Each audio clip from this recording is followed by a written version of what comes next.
Okay. Hi, Julie. Hi, Steve. Oh, Vasiliki. Nice to meet you, see you. Derek, Deb, welcome back. I'm seeing some familiar names. Courtney, Courtney, Deb. Hi, Deb. Alana, Don, Laura. Demetrius, it's good to see you. Nice to see you. If you guys can just put like your state or country that you're from, that'd be great. Vicky's Vicky is joined from us from, Greece. she's from Greece. We just Okay, connected. Yeah. good. Greece. Julie from Georgia. Yes, I know where that is.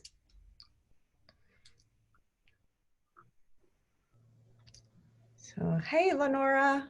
Nice to kind of see you. Dallas, Don. Nice to meet you. Toronto, Natalie, and Alana. Okay. Natalie's from, yeah, hi, Natalie. Trisha, hi, how are you? Nice to see your name there. Good group of people. Yeah. Okay. All right. It's about that time to get started. All right. Oops. Okay.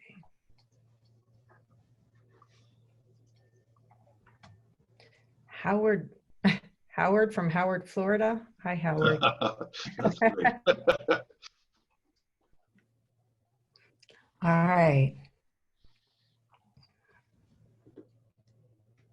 So welcome, everyone. Welcome to the Emerge Stronger Part 3 of our Leading Through COVID Stress-19. Hi, Paula from Chicago. Thank you to all who've joined us the last 2 times and including this time. And if you're new, welcome. Like last time, we have a lot to offer in a very little time. So we want to give you as much as we can in the short time that we have. Cindy, you see her over there, and Andrea, they will both be monitoring the Q&A chat and the chat box, and they will help us address that information at the end. Meet Dr. James Peterson. I've been working with Jim for over 20 years using his stress mastery questionnaire, and over 600,000 people have taken this worldwide. You know, Jim has made it his life purpose to help people understand how stress affects them, and so it's great to work with you once again, Jim. Thank you, Susan. And Susan is a really terrific person. She's a globetrotter, a yoga teacher, a businesswoman, a management consultant. Her life's purpose is also to help people in business. To that end, she co-founded Linceis Conscious Business, and she has even written 2 great books, Real Leadership, Awaken to Wisdom, and Real Culture, The Catalyst for Conscious Business. And that's due out June 15th. She's worked with many clients, including MasterCard, American Express, JP Morgan, and MetLife. Welcome, Susan. Thanks. So Let's get started.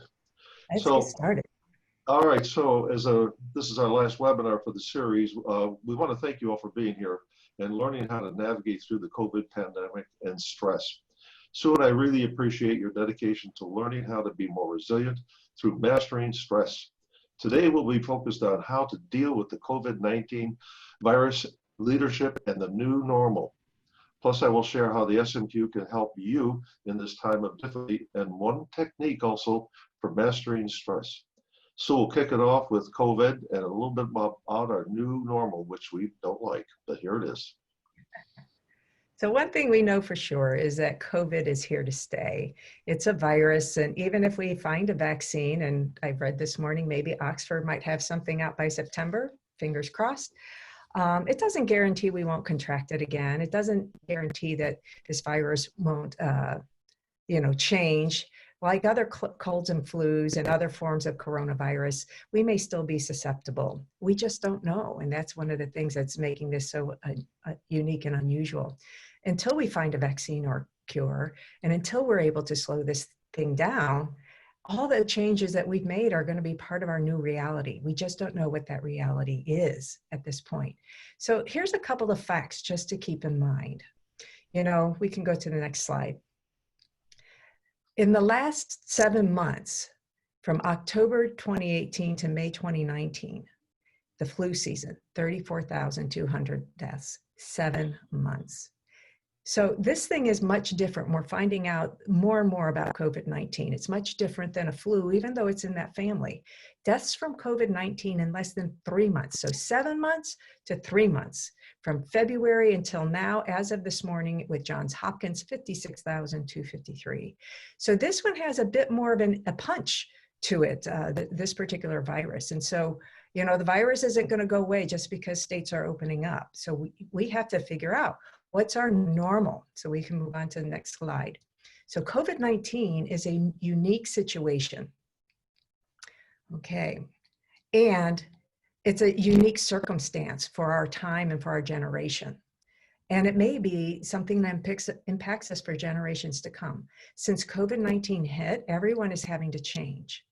And with that change, we're going to be seeing different results, different experiences. We're all living our lives differently. You know, some of us are going to go back to work. Some of us have been working, as my sister Cindy likes to say, at risk already. You know, they're out in public and, you know, don't have all of the tools they need in order to protect themselves from this. So we're going to be going, some of us are going to go back to work, but what is that new normal? It's still evolving.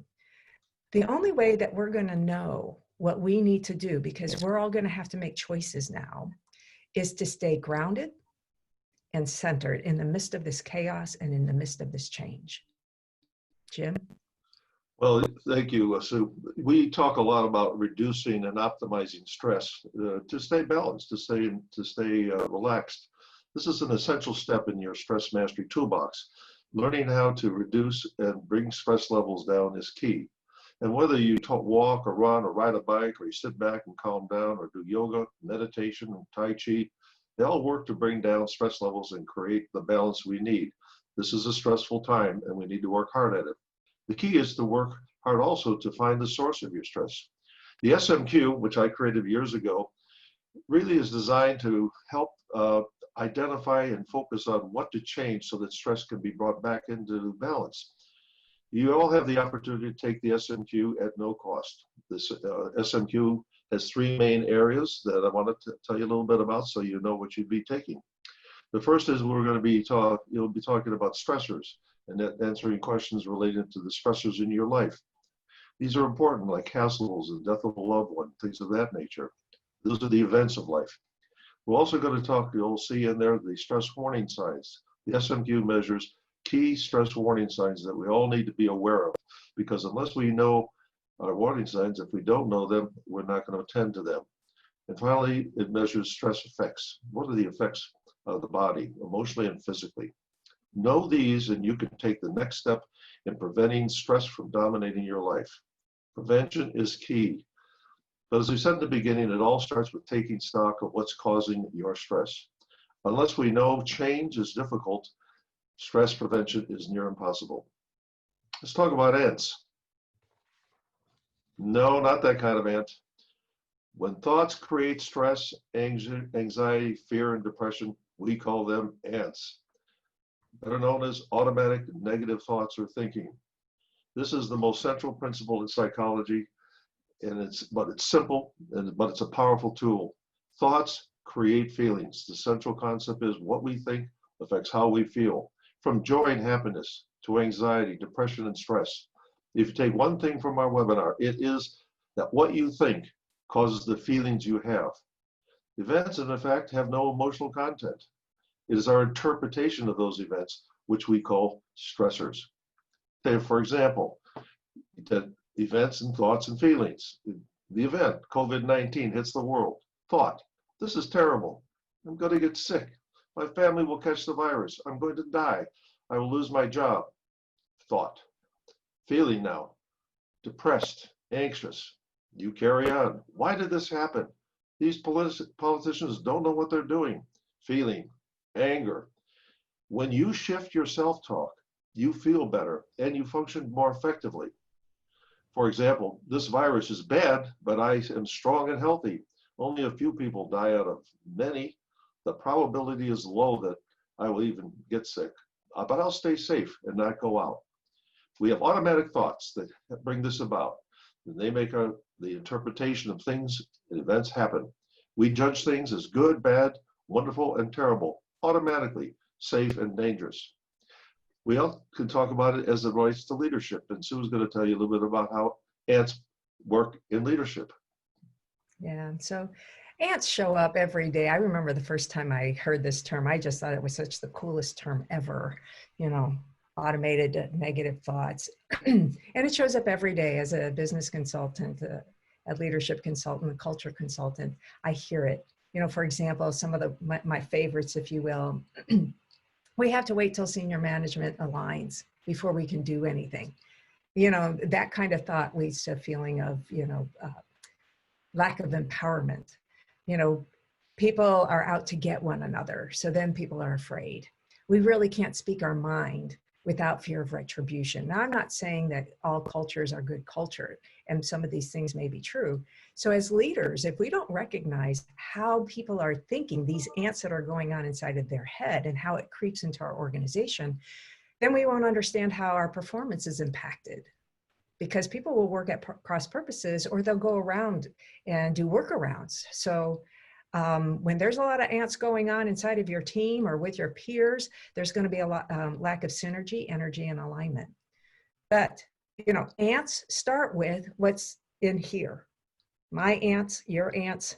It's what goes on inside of our own head. And then as leaders, we need to understand the sentiment of what's going on in order to be able to help our teams and to help them release that stress and find a way for control and to become more synergized and aligned. So with that, Jim is going to talk a little bit about listening to those thoughts. You bet.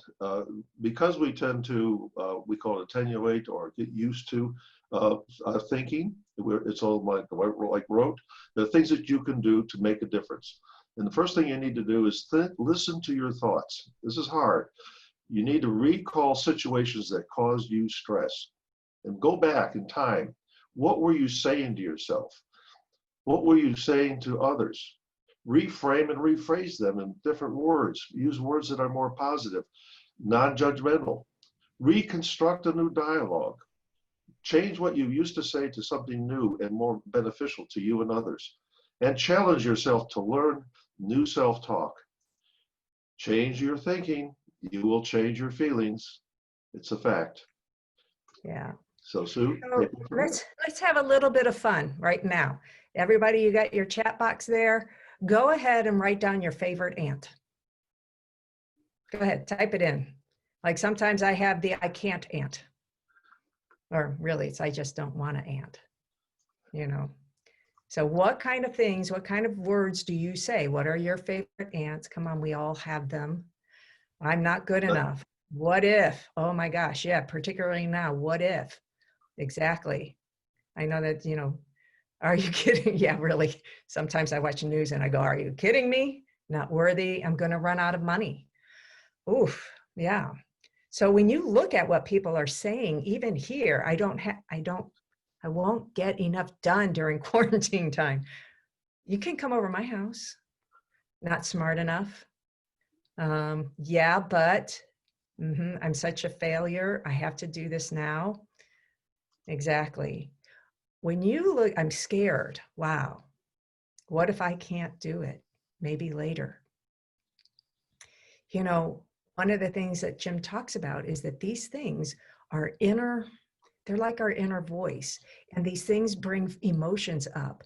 And if we believe these things, because these are thoughts that we actually believe, I always screw things up, okay? If we really believe it, guess what? We make that our reality.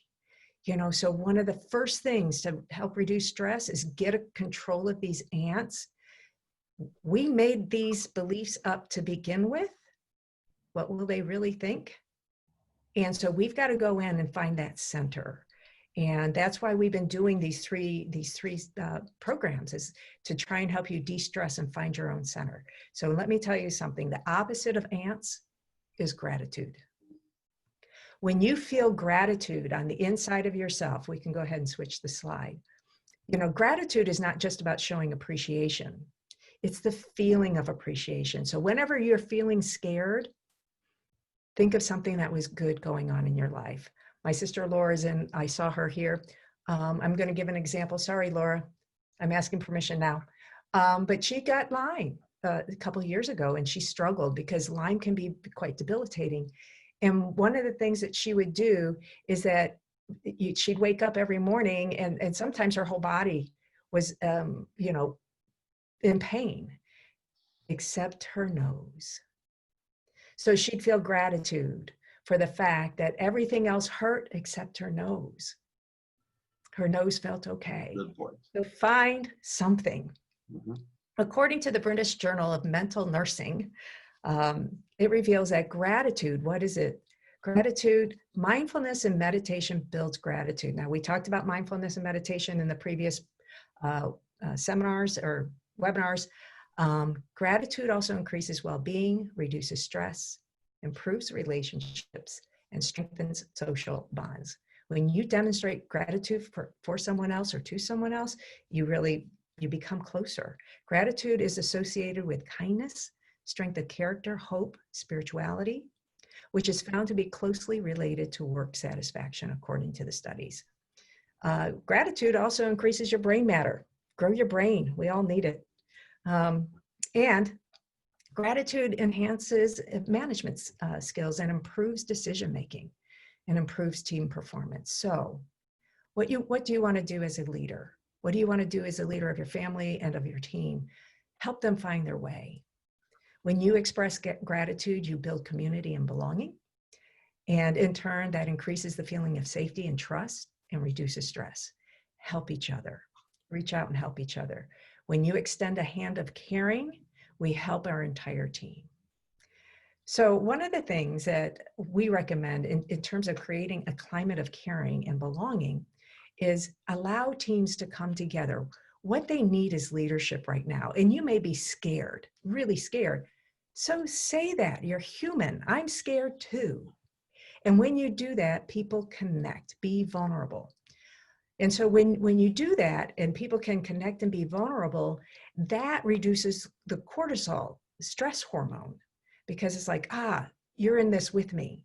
And from there, you can actually work with a team. And we just did this last week where they just sort of talked about their stresses. And then they said, so what can we do? We can do something about this. They found that one little thing, their nose, that they could take control of and appreciate. And so they were able to envision their future, which then leads to the second step. Then they were able to take inspired action, not like, oh, I got to action. Oh yeah, we can do this. We can take care of this. And then finally, once the people understand what they can do, that circle of control that we talked about before, in I think it was number 2, once a team knows the direction, then they will act together. And then they move from ants in their head to gratitude for each other. And you pull all of this together and you'll get improved performance even during times like this.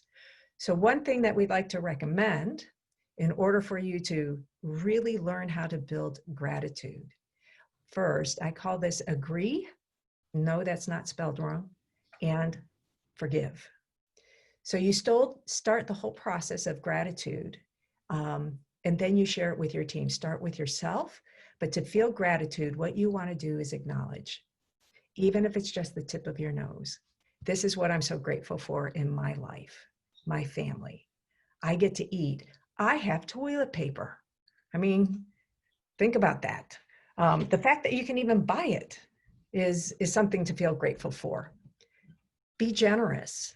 You know, as I shared before, a friend of mine, my son, I think I shared this before, but anyway, my son's in a business and his wife's salon shut down.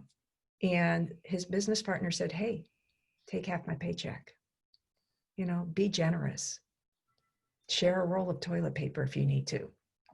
Act for the greater good for other people.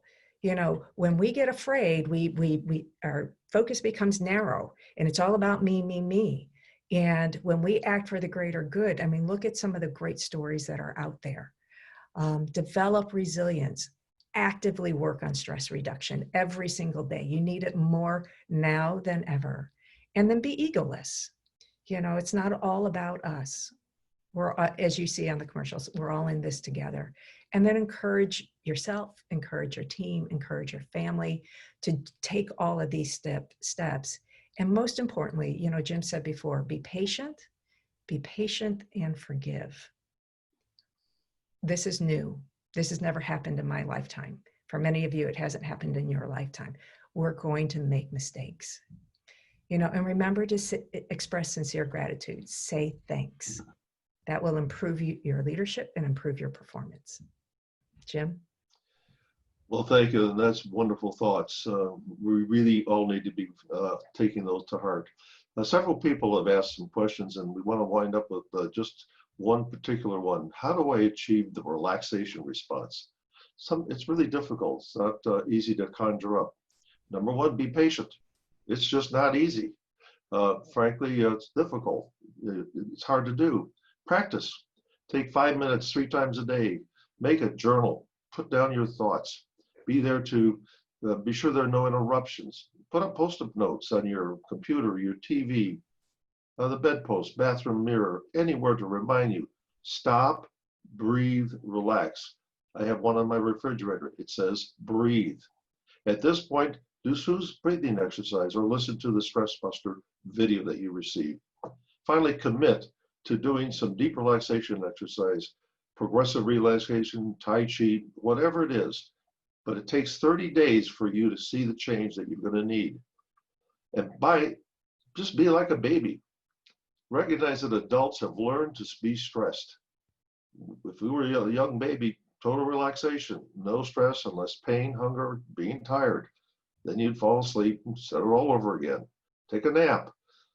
This is a relearning process, but if you set a goal to do these simple tasks, you will conjure up the relaxation response, and oh, it will feel so good. But by the way, it fluctuates, so don't get worried if it pops back up on occasion. Leadership requires resilience and mastering stress. That is the heart of being resilient. Here are some great ways to get started, and Sue's going to share that with you. So if you're a leader, as you know, if you're working remotely, you've got to lead this. You know, we're not used to helping our teams manage stress. In fact, some of the studies show that people will say that workplace stress is the number 1 cause of stress in their lives. And yet we do very little to manage stress at the workplace. And so a lot of us are virtual.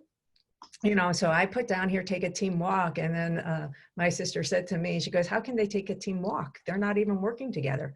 Well, you know what? What if you take an old-fashioned conference call instead of a Zoom and actually go on a walk together? This is true. We learned it in a team session just last week that somebody actually ran a half marathon in their house. So you can get up and walk around, even if you just go in their house. He said it took 3 hours and about 3,500 laps or something like that to do a half marathon. His family thought he was nuts. But, you know, take a walk together and, you know, take a time out to do breathing meditation. Start the meeting and just breathe, slow down, take a moment, check in. You know, that will help with number 2, team stress reduction. You can use the chat box, just like what we said here before, okay, so what are you doing to reduce your stress? What do you think we should be focusing on? And it's amazing. The chat goes by really fast, but a lot of people don't mind putting stuff into the chat. You know, it's another way to get conversation going when we are little boxes on a screen, you know, and then, you know, when people put their information there, you can pick a topic and then say, what can we do? And then that helps people envision, it creates inspired action, and it helps align people.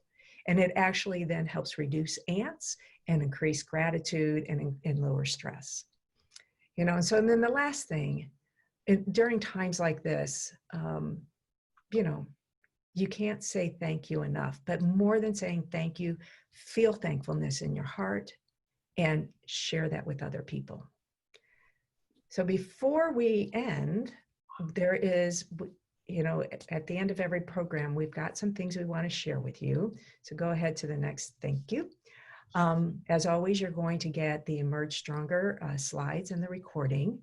Jim has offered once again, for anyone who wants to take it, the Stress Mastery Questionnaire, some time with him to help you understand where, you know, your results. And then he's also going to be giving an ANTS thought journal so that you can actually put that process that he talked about to work so that you can, you know, change and reframe your thoughts. What we're offering now for any of you who are a leader of a team from Linceis Conscious Business is that I actually put together a gratitude video that you can watch or share with your team or both. But we have a special offer, a limited time, you know, like everybody else or most people have been saying, what can I do? What can I do? What can I do? What can we do? And so we are offering, if you're on the call today, we will work with your team for 3 months at no charge. You know, we'll give you some executive coaching. We'll help your teams reduce their stress. We'll help you work on the issues that you probably had before COVID-19 started and help you build and strengthen your team. We'll help you work on leadership and culture. We'll help you measure your starting point and your end point. And so this is something we've already got about 6 companies on this so far. We've only got a few more spaces left. And so if you would like for us to work with your team, definitely let us know. If you want to take the Stress Master questionnaire and work with Jim, there's his email, Jim at, and I can't read that, jpeterson@stressmaster.com.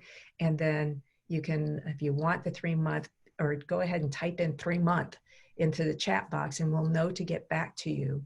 That again, we'll work with your team. So you can contact us at info@lcbgroup.com. 3-month, Karen, okay. Yay. Good. Well, do we have any questions, any thoughts, any comments? Because if you don't, I'm always known for giving homework. This will be fast homework. So everybody write one thing in the chat box that you're grateful for.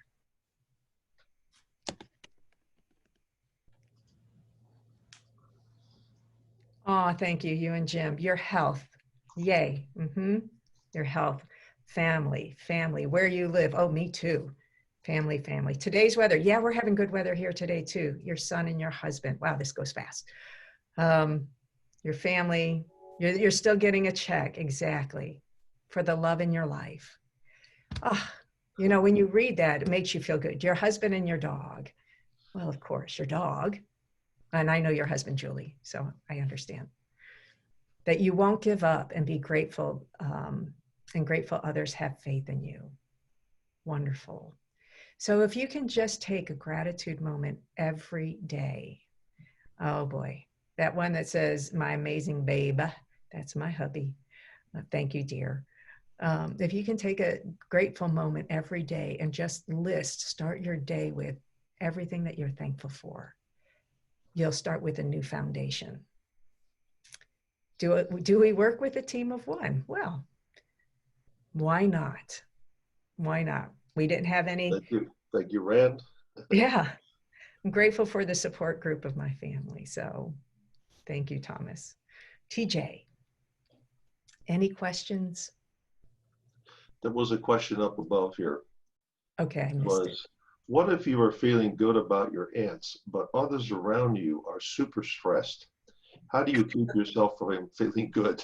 Really, that's a good one. Well, it's too simple to say it's hard, but you have to keep focus on your thinking process for yourself, and that will impact the people around you. You can also try to gently guide them in looking at how they're responding with their ants. There is no one easy solution to that question, but you just persevere and you try to be as nice and giving, grateful as Susan has talked about, and show it as a model. Good luck to you. Yeah, one of the things that because I deal with this a lot inside of business, because when people are in love with their ants, because we can be in love with our ants, You know, Mhm. it's our story, right? Oh, And yeah, we can justify it, right, Jim? absolutely. And we've never done that It's ourselves, our right? We've persona. never fallen in love with our own ants, Mhm. and we've never justified our ants. And so, what you want to do is listen to what they're saying. If you go back to Jim's model, um, there is an emotion that's there that's driving them. So, if you can help them acknowledge the emotion, oftentimes it's fear, victim, anger, something like that, and you get them to state it, that begins to, you help them release it. Mhm. Then they'll be able to start changing their mind, because sometimes we're emotionally hijacked. When Mhm. we're emotionally hijacked, there's no good advice that anyone can give. So One thing about ants is that it's so believable. And they come out and you absolutely believe it immediately. Whatever you're thinking, if it's negative, which is a negative thought, you would accept that. And so this is where you get back to challenging your own thinking and what you're saying to yourself. It happens so fast that you may need to really slow down and take a look at it, particularly if you have a lot of ants running around and they're coming out with anger, frustration, uh, perfectionistic behavior, things of that nature. Just take a step back, deep breathe, and reevaluate what you're saying, because it's really up to us to change our stress. So, Jim, one more question. How does breathing biologically reduce stress?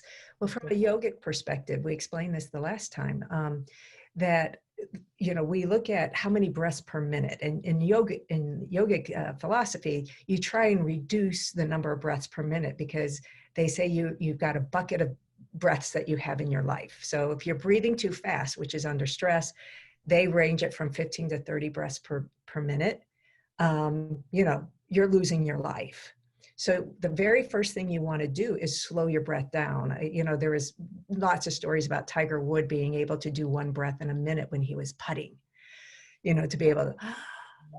What I've noticed when I've worked with executives, and I've actually been doing breathing meditations with them, if you do that 5-second breath that we did last time, and if you didn't get it, go ahead and ask for that link.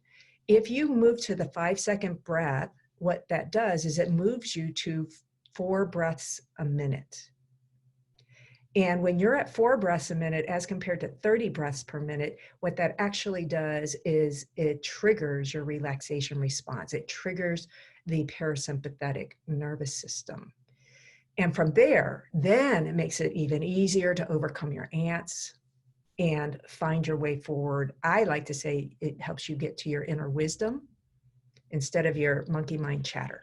So that's how it actually helps, when you actually consciously change your breath. So it's 12:30. You're welcome. And we just want to say thank you Thank for you all very much. joining It's been a us. pleasure having you here, and send us your questions and we'll get back to you. Okay. Thank Good deal. you. Sat Nam. Yes. Yeah. Thank you. Namaste. Amen. Oh, Elizabeth. Nice people. Yeah. Thank you so much.